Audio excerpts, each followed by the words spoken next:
我们到了。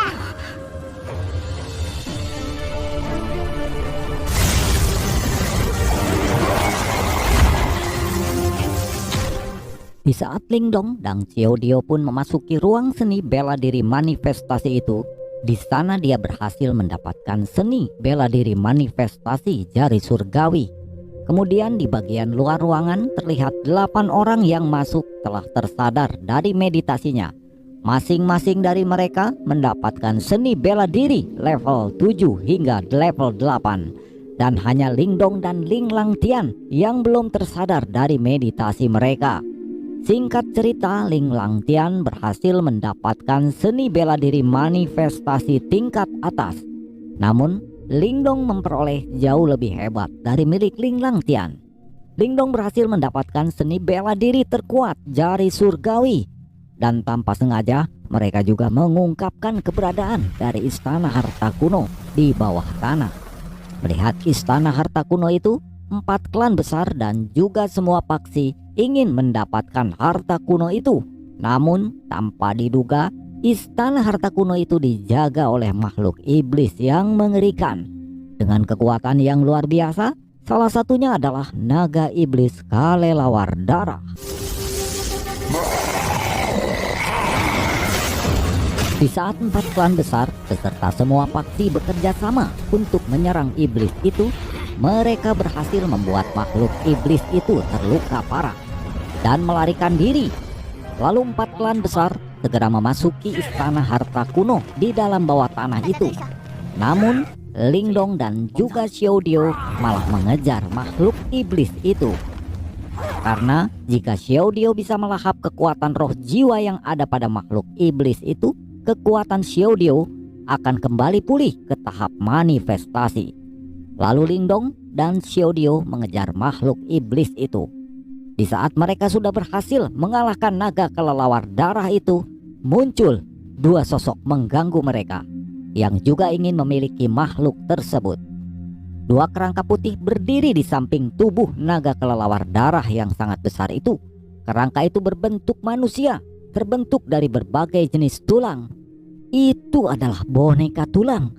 Tatapan Lingdong mulai suram saat dia menatap 2 boneka tulang itu. Namun di sisi lain, dia juga melihat ke arah 2 tetua yang lebih menyeramkan. Di samping boneka tulang itu, matanya mulai menyempit. Dia juga mengetahui jika kedua orang itu memiliki kekuatan tahap penciptaan ki level atas.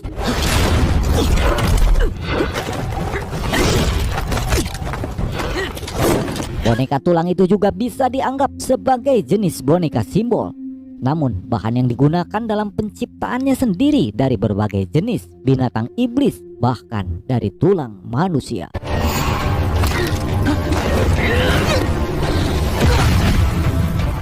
Menurut apa yang Lingdong ketahui, seharusnya tidak ada paksi yang relatif terkenal di Kekaisaran Yan yang mampu membuat boneka tulang.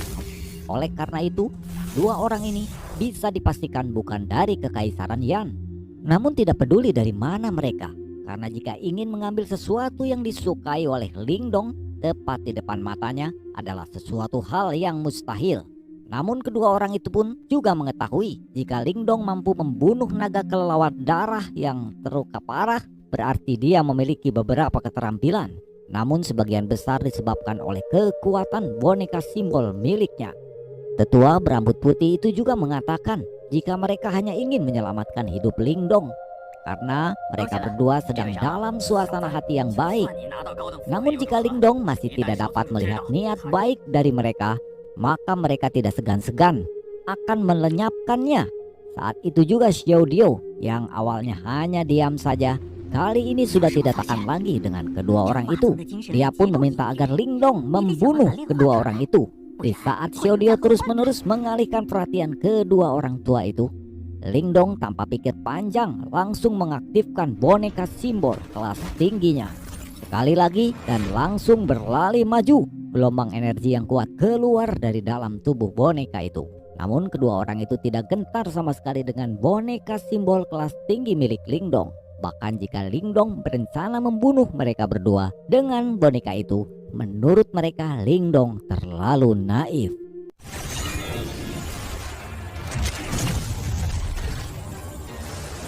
Kedua tetua itu mengeluarkan tawa yang menakutkan. Kemudian segel tangan mereka berubah ketika dua boneka tulang di samping mereka terbang. Cahaya merah berkedip di mata mereka. Seketika mereka langsung menabrakkan boneka simbol milik Lingdong. Kedua belah pihak saling bentrok meskipun dua boneka tulang secara paksa diterbangkan kembali kepada mereka. Mereka dengan cepat melambaikan kepalan tangan dengan keras.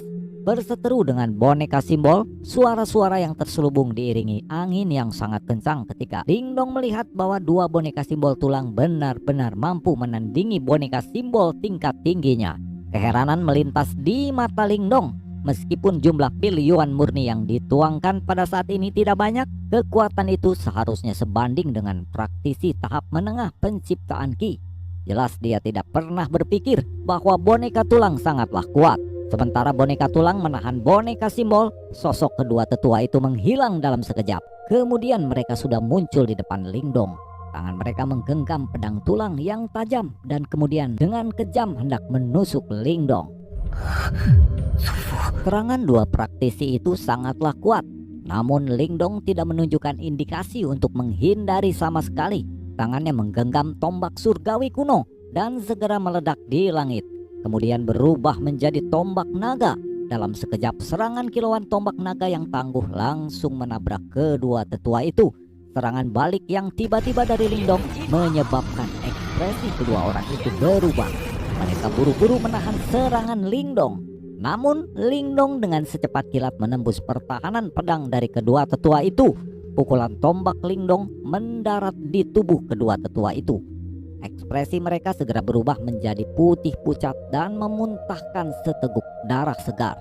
Keduanya kebingungan karena Lingdong hanya di tahap awal penciptaan Qi. Bagaimana bisa dia memiliki kekuatan seperti ini? Mereka pun saling memandang satu sama lain sebelum tanpa sadar berteriak, "Ada yang aneh dengan anak ini, cepat lari!" Namun sudah sedikit terlambat untuk mereka pergi. Saat kemudian Lingdong merilis tapak emas yang sangat besar dengan kejam menghantam dua orang berambut putih itu. Ketika kedua tetua itu merasakan kekuatan yang sangat kuat di atas kepala mereka, mereka dengan cepat mengendalikan dua boneka tulang, dengan cepat berlari dan berada di samping mereka. Kemudian boneka tulang merentangkan lengan mereka dengan tujuan mengangkat plafon emas secara paksa. Namun apa yang terjadi? Dua boneka tulang itu benar-benar langsung meledak. Seketika boneka tulang hancur. Dua tetua itu memuntahkan darah segar. Mereka mati-matian hendak melarikan diri. Namun ketika keduanya melarikan diri, tiba-tiba Xiao Dio menghajar kedua tetua itu dengan dua piringan cahaya keunguan. Dengan kecepatan yang sangat menakutkan, dalam sekejap memutuskan leher kedua tetua itu. Dan kedua tetua itu pun mati seketika.